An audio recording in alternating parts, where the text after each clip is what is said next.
Hello my dear students, welcome back to your English class. I wish you be fine and healthy. Today we are going to study a new lesson. So let's start with the name of Allah, who is the most merciful, the most compassionate and the most almighty. My dear students, today we are going to see the third lesson of your grade 9 English book, Unit 11. So this lesson is in your grade 9 English book, page 117 to 118. So open your books, turn to page 117. Let's start and finish the third lesson of your grade 9 English book. ګرانو زده کوونکو تاسو ټول ته ښه راغلاست. هیله مند یم چې بیا هم ښه اوسئ. نن ورځ موږ د نهم ټولګي د انګلیسي د مضمون یو نوی لوست لولو. نو راځئ چې د څښتن تعالی په نامه باندې دغه لوست پیل کړو او دا مو هم دریم لوست دی د نهم ټولګي د انګلیسي د مضمون د یوولسم څپرکي. دغه لوست هم په همدغه کتاب کې 118 نه تر 113 پاڼه کې دی.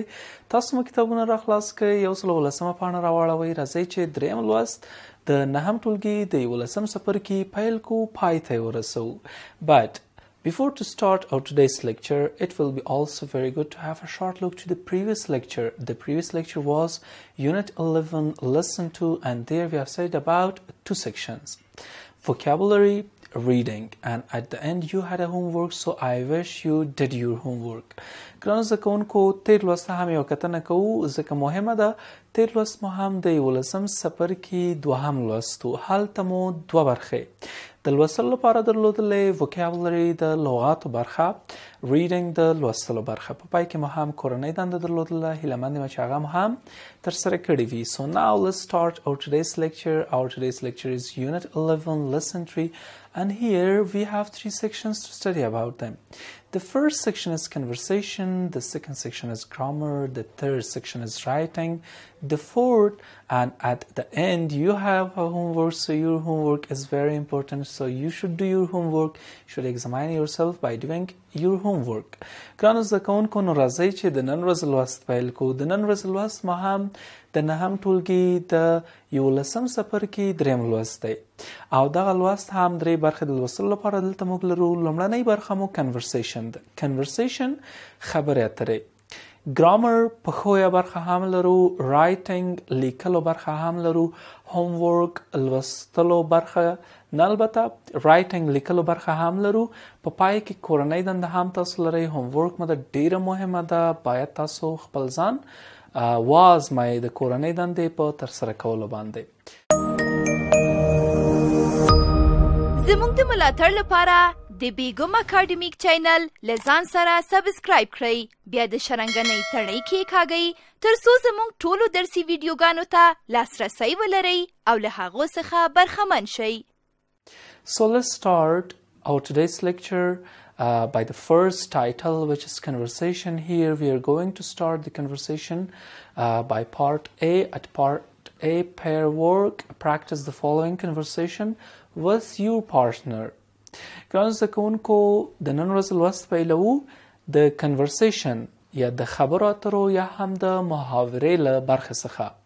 هغه هم له A برخې څخه یې پیلوو.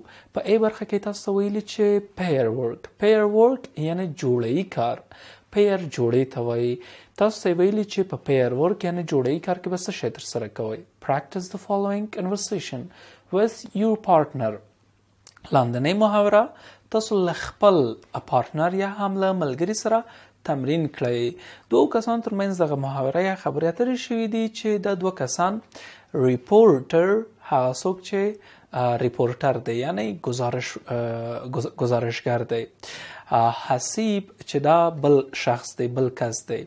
نو د گزارشگر او د حسیب یعنی د ریپورټر او د حسیب ترمنځ خبرې اترې شوي دي. ریپورټر پیل کوي په یوې پوښتنې باندې: Hello Mr. Hasib, can you tell us about your adventure on the jungle? وای سلام ښاغلی حسیبه، وای آیا تاسو کولی شئ موږ ته په ځنګل کې د خپلې تجربې په اړه ووایاست؟ بیا حسیب څه شی په ځواب کې ورته وایي: It was really frightening. وای دا ډېر ډارونکی وه هماغه تجربه چې یعنې ما درلودلې. It was really frightening. ډېر ډارونکی و. بیا ریپورټر بله پوښتنه ورنه کوي: What did you do? وایي څه دې وکړل. حسی په ځواب کې ورته وایي چې I was trying to take a closer shot of a cubs when I saw the lion coming towards me ready to attack. دلته حسی بیا په ځواب کې وایي چې وایي ما هڅه کوله کپس چې دی د زمري بچي ته وایي ما هڅه کوله چې د زمري د بچي څخه له نږدې نه یو شاټ واخلم، یعنې د عکاسي کوله، د عکاسۍ یو نږدې نه شاټ د دغه بچي واخلم. خو وایي ما ولیده چې زمری را روان دی او زما په لورې را روان دی. نو په دغه وخت کې وایي دا زمری هم حملې ته همداسې ښه چمتو. دا چې په دوام باندې سره راځي چې ویلولو. So, dear students, د حسیب ځواب ورکړه ریپورټر ته. په دوام کې ریپورټر بله پوښتنه هم ورنه کوي. What happened next؟ کله چې دغه صحنه وه او زمری د تا په طرف باندې راته او تا هم غوښتل چې یو نږدې نه شاټ واخلې، یعنې عکاسۍ یو شاټ واخلې د زمري له بچي نه، نو بیا څه پېښ شول او زمری هم حملې ته چمتو. What happened next؟ بیا څه پېښ شول؟ بیا حسیب ورته وایي چې I ran as fast as I could. وایي څومره مې چې کولی شوی هماغومره مې تیزه منډه ووهله. بیا ریپورټر وایي Who saved you then؟ وایي نو بیا چا وژغورلی؟ بیا حسیب وایي چې A tour guide، وایي د سیلانیانو یو لارښود وژغورلم. As I was running a car with a group of tourists saw me and helped me to get on the car. وایي د سیلانیانو یو لارښود وژغورلم. وایي لکه څنګه چې یا کله چې ما منډه وهله په هغه وخت کې چې د له زمري نه منډه وهله، وایي یوه ډله تورستان یا سیلانیانو زه ولیدلم، دوی په موټر کې ول او دوی له ما سره مرسته وکړه چې زه موټر ته وخیژم. نو کله چې موټر ته ختلی دی دا ژغورل شوی هم دی. So my dear students, this was the conversation. I read the conversation, I translated the conversation, so I wish you learned a lot from this conversation from reading.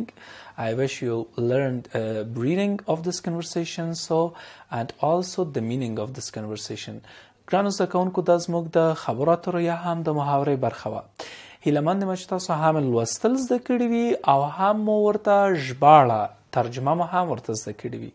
So now let's go forward to the other section, which is grammar. Here at the first of this section we have a table. The title of this table is when, while, as. دلته ګرانو زده کوونکو د پښویې په برخه کې د ګرامر په برخه کې موږ یو جدول لرو. د دغه جدول عنوان هم دی when کله، while هم کله، as هم استعمالیږي. په جمله کې کومه خاصه معنا نه لري. نو دلته څو جملې راغلي، تاسو when او while او as په دغه جملو کې په ښه ډول باندې کولی شئ په اړه یې پوه شئ او جملې کې معنا را برسېره کیږي، را څرګندیږي. مثلا لومړی جمله ده چې we were trying to take a closer look when we saw the lion. وایي موږ کوښښ کاوه یا د کوښښ کولو په حال کې ولو چې یو نږدې شاټ واخلو، to take a closer look چې یو نږدې لید ولرو. when we saw the lion، نو کله چې موږ زمری ولیده. نو دلته when we saw the lion کله موږ چې زمری ولیده، نو when کله. while کې هم راځي، while کې راځي چې while we were trying to take a closer look we saw the lion.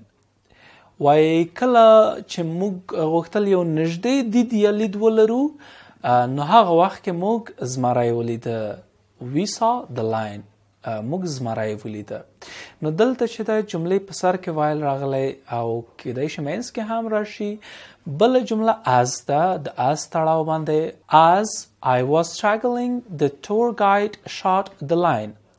وایي لکه څنګه چې ما struggle کوو، یعنی زیار مې که، زحمت مې که او د همغه همغه کیسه ده د کنورسیشن. نو د سیلانیانو لارښود چې دی زمری وویشته، شاټ چې دی ویشتلو ته وایي. یعنی کله چې ما د زیارښکلو په وخت کې ومه همغه د سیلانیانو لارښود زمری وویشته. نو ګرانو زده کوونکو دا ټیبل وهیله مند یم چې ټیبل ما هم ښه زده کړی وي. زه وړاندې د A پارټ ته د ګرامر د سیکشن د A پارټ کې تاسو ویلي چې complete these sentences using the past continuous or the past simple tense, then compare with a partner. وای دغه جملې یا دغه غونډلې تاسو بشپړې کړئ او هغه هم تاسو استعمال کړئ تیره جاری زمانه او یا هم تیره ساده زمانه. او بیا تاسو ویلي وروسته له هغه نه تاسو بیا کمپیر ورته والی ورکړئ یا هم مقایسه او پرتله کوئ. تقریبا 3 جملې دي. نو نیمه ما تاسو کار کړی، نیمه نورې تاسو کار کوئ. The first sentence is in April 1912 while the Titanic was crossing. So here in space we should bring was crossing the Atlantic to the USA. It hit an iceberg. ګرانو زده کوونکو دلته راځي چې د اپریل په د 1912 کال د اپریل په میاشت کې کله چې د ټایټانیک کښتۍ تېرېدله د اتلانتیک له بحیرې څخه په امریکا کې، نو هلته وایي دا ولګېدله د یخ له یوې ټوټې سره. آیسبرګ د یخ غټه ټوټه ده. د ټایټانیک کیسه حتما تاسو یې فلم لیدلی، کیسه مو اورېدلی. نو دلته خانه خالیانې دي.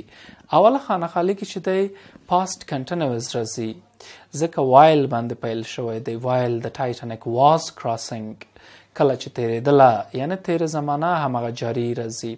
او لاندې خانه خالي کې هیټ راځي، همغه ولګېدله له د یخ له یوې غټې ټوټې سره. دومه جمله ده چې while workers کله چې کارکوونکو were working، په خانه خالي کې موږ were working راوړو. کله چې کارکوونکو کار کاوه، د کار کولو په حالت کې ول. in a cloth factory in Mumbai they found a 10-meter snake hidden under a pile of clothes. کله چې دوی کار کوه نو په اوله خانه خالي کې were working او په دومه خانه خالي کې they find د موږ past tense simple کې استعمالو. نو find دوم حالت چې د found کېږي، هغوی 10 متره مار ومونده. نو دلته found راوړو، یعنی اوله کې past continuous استعمال کوي، دومه کې هم simple past استعمال کوي. دریمه جمله هم تاسو کار کوي. B part ته هم زه په B part کې تاسو ته ویلي چې narrate a story that you have read or heard to your partner. Use when, while and as. وای تاسو یو کیسه ووایئ چې تاسو اورېدلې وي یا مو هم لوستلې وي، خپل ملګري ته یې ووایئ او استعمال هم پکې کوي when، کله، while او as پکې استعمال کوي. So dear students, this was the grammar section. Let's go forward to the writing section.